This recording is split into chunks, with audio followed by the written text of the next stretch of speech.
السلام علیکم ورحمۃ اللہ وبرکاتہ۔ رمضان کا آخری عشرہ چل رہا ہے اور آخری عشرے میں اب بس 6-7 دن باقی رہ گئے ہیں، رمضان کا مہینہ مکمل ہو جائے گا۔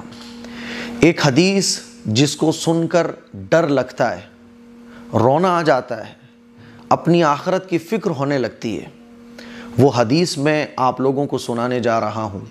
خاص طور پر ان لوگوں کو سنانا چاہتا ہوں جنہوں نے رمضان کے مہینے میں جان بوجھ کر روزے نہیں رکھے، جنہوں نے رمضان کے مہینے میں جان بوجھ کر نمازوں کو چھوڑا ہے، جنہوں نے رمضان کے مہینے کا احترام نہیں کیا۔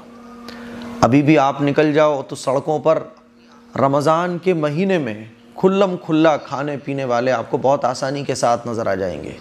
موموز کھاتے ہوئے نوجوان، بریانی کھاتے ہوئے لوگ، چاؤمین اور برگر کے مزے اڑاتے ہوئے لوگ، رمضان کے مہینے میں دنوں میں یہ نظارے آپ کو بہت آسانی کے ساتھ دیکھنے کو مل جائیں گے۔ رمضان کا کوئی احترام نہیں۔ کل ہمارے ہاں کچھ مزدور آئے راشن اتارنے کے لیے، پانی مانگنے لگے۔ میں نے کہا اللہ کے بندو، ایمان والے ہو، مسلمان ہو، کچھ تو رمضان کا احترام کرو۔ روڈوں پر نکل جاؤ، کھانے پینے کے منظر بڑے آسانی کے ساتھ دیکھنے کو مل جاتے ہیں۔ ایک حدیث ہے جس کو سننے کے بعد ڈر لگتا ہے، دل میں خوف آ جاتا ہے، اور اس طرح جو رمضان کا احترام نہیں کرتے، رمضان کے مہینے میں بھی کھلم کھلا کھاتے پیتے رہتے ہیں، رمضان کے روزے سے انہیں مطلب نہیں، لیلۃ القدر کی راتوں میں دعاؤں سے انہیں کوئی مطلب نہیں، مسجدوں میں نماز پڑھنے وہ رمضان کے مہینے میں بھی نہیں آ رہے ہیں، وہ اس حدیث کو دل کے کانوں سے سنیں اور غور کرنا بس ذرا۔ رونگٹے کھڑے کر دیتی ہے یہ حدیث، خوف آ جاتا ہے دل کے اندر اس حدیث کو سننے کے بعد، ڈر والی کیفیت پیدا ہو جاتی ہے اس حدیث کو سننے کے بعد۔ وہ حدیث کون سی ہے؟ ایک مرتبہ جناب رسول اللہ صلی اللہ علیہ وسلم مسجد نبوی میں تشریف لائے اور صحابہ اکرام سے فرمایا قریب آ جاؤ۔ حضور خطبہ دینے کے لیے ممبر پر چڑھے تو پہلی سیڑھی پر جب حضور نے قدم رکھا تو فرمایا آمین، دوسری سیڑھی پر حضور نے قدم رکھا تو فرمایا آمین، تیسری سیڑھی پر قدم رکھا تو فرمایا آمین۔ صحابہ اکرام حیرانی کے ساتھ دیکھ رہے کہ آج حضور پہلی سیڑھی پہ قدم رکھ رہے ہیں تو کہہ رہے ہیں آمین، دوسری پر آمین، تیسرے پر آمین۔ جب حضور خطبے سے فارغ ہو گئے تو صحابہ اکرام نے پوچھا کہ یا رسول اللہ، آج ایک بڑا عجیب اور الگ معاملہ دیکھنے کو ملا کہ آپ نے پہلی سیڑھی پر قدم رکھا، آمین کہا، دوسری پر آمین کہا، تیسرے پر آمین کہا، یا رسول اللہ اس کی کیا وجہ تھی؟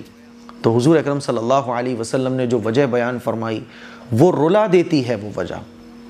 وہ وجہ ہماری آنکھیں کھولنے کے لیے کافی ہے۔ شاید کہ یہ حدیث سننے کے بعد آپ اب جو دن بچے ہیں رمضان کے اس کا احترام کرنے لگو۔ شاید کہ اس حدیث کو سننے کے بعد آپ نے اگر روزے نہیں رکھے تو روزے رکھنے لگو۔ شاید کہ اس حدیث کو سننے کے بعد آپ کی دل کی دنیا بدل جائے، آخرت کی فکر پیدا ہو جائے۔ ہمارے اندر تو جو حس تھی نا وہ ختم ہو گئی، غیرت ختم ہو گئی۔ حضور اکرم صلی اللہ علیہ وسلم نے ارشاد فرمایا کہ آج اصل میں یہ ہوا کہ جب میں خطبہ دینے کے لیے پہلی سیڑھی پر قدم رکھ رہا تھا تو حضرت جبرائیل تشریف لائے، اور حضرت جبرائیل علیہ السلام نے آ کے کہا کہ ہلاک اور برباد ہو جائے وہ شخص جو رمضان کا مبارک مہینہ پائے اور اپنی مغفرت نہ کرا سکے۔ جبرائیل علیہ السلام جو تمام فرشتوں کے سردار ہیں وہ بد دعا دیں، آپ اندازہ کیجئے، اور حضرت جبرائیل جو تمام فرشتوں کے سردار ہیں وہ بد دعا دے رہے ہیں کہ ہلاک اور برباد ہو جائے وہ شخص جو رمضان کا مبارک مہینہ پائے اور اپنی مغفرت نہ کرا سکے۔ تمام نبیوں کے سردار اور اللہ کے بعد جن کا مقام ہے جناب رسول اللہ صلی اللہ علیہ وسلم، وہ اس بد دعا پر کیا کہہ رہے ہیں؟ آمین۔ میرے عزیز بھائیوں، بڑی حدیث ہے، لمبی حدیث ہے، میں صرف یہی والا حصہ آپ کو سنانا چاہتا ہوں، چلو آگے کا بھی سنا دیتا ہوں۔ حضور نے فرمایا کہ جب میں نے دوسری سیڑھی پر قدم رکھا تو حضرت جبرائیل نے کہا کہ ہلاک اور برباد ہو جائے وہ شخص جو اپنے ماں باپ کو بڑھاپے کے عالم میں پائے اور اپنی مغفرت نہ کروا سکے۔ میں نے کہا آمین۔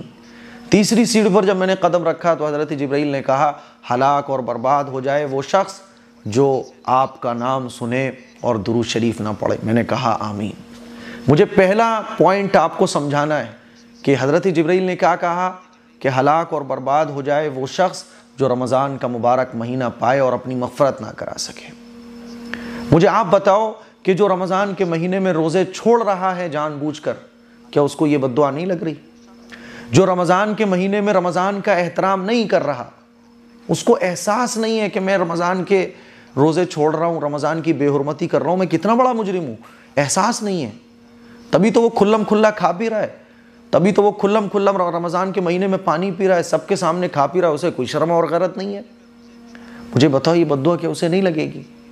کہ یہ بد دعا ہمیں نہیں لگے گی؟ ہم رمضان کے مہینے میں نمازیں چھوڑ رہے ہیں، لیلۃ القدر کی راتوں میں ہم پڑے ہوئے سو رہے ہیں، رمضان کا آخری عشرہ چل رہا ہے کہ جب اللہ تعالیٰ کی رحمتیں بارش کی طرح، آندھی اور طوفان کی طرح برستی اور چلتی ہیں۔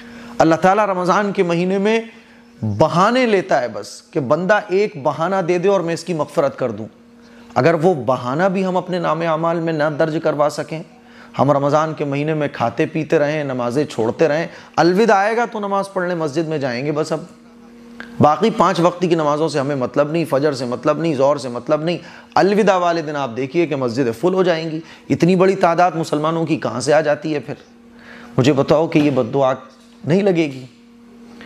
میرے عزیز بھائیوں، میری بہنوں، یہ بد دعا اگر لگ گئی، خدا کی قسم دنیا اور آخرت کی بربادی سے ہمیں کوئی طاقت بچا نہیں سکتی ہے۔ اللہ کے نبی جو رحمت للعالمین بنا کر بھیجے گئے، حضور اگر بد دعا دے رہے ہیں تو سوچو کہ حضور کو کتنا غصہ ہوگا ایسے لوگوں پر جو رمضان کے مہینے میں بھی اپنی مغفرت نہ کرا سکے۔ اور رمضان کے مہینے میں کس کی مغفرت نہیں ہوتی مجھے بتاؤ؟ جو روزہ نہیں رکھتا کیا اس کی مغفرت ہوتی ہے؟ نہیں ہوتی اس کی مغفرت۔ جو رمضان کے مہینے میں نمازیں نہ پڑھے کیا وہ اس بد دعا میں نہیں آئے گا؟ اسی لیے میں آپ لوگوں سے یہ کہنا چاہتا ہوں، ہاتھ جوڑ کر کہنا چاہتا ہوں، خدا کے لیے شیطانیت کو اپنے اوپر اتنا مت حاوی ہونے دو۔ رمضان کا آخری عشرہ چل رہا ہے، 4-6 روزے باقی رہ گئے، پلٹ آؤ، مسجدوں کو بھر دو، نمازیں پڑھنا شروع کر دو، جو چھوٹ گیا وہ چھوٹ گیا۔ اللہ کو راضی کرنے کے لیے لگ جاؤ، اللہ کو منانے کے لیے لگ جاؤ، راتوں میں رونے میں لگ جاؤ۔ لیلۃ القدر کی 3 راتیں اور رہ گئی ہیں، اس میں اپنے اللہ کو راضی کرو۔ جو روزے چھوٹ گئے وہ چھوٹ گئے، اب ایک بھی روزہ نہیں چھوڑنا، اس نیت کے ساتھ کھڑے ہو جاؤ، ارادہ کر لو کہ ایک روزہ اب چھوٹے گا نہیں۔ ایک دن کی بھی تراویح اب جو روزے باقی رہ گئے چھوٹیں گی نہیں، ایک نماز نہیں چھوٹے گی۔ دیکھنے میں ابھی بھی یہ آ رہا ہے کہ جب گلیوں سے گزرو تو گانوں کی آواز گھروں سے آ جاتی ہے۔ مجھے بتاؤ کہ یہ بد دعا نہیں لگے گی ایسے گھر والوں کو کہ رمضان کے مہینے میں بھی فلمیں دیکھی جائیں، رمضان کے مہینے میں بھی گانے سنے جائیں؟ یہ بد دعا کس کو لگے گی مجھے بتاؤ؟ ہاں، ہم جیسے روزے رکھنے والے، تراویح پڑھنے والے بھی اس بد دعا میں بھی آ سکتے ہیں۔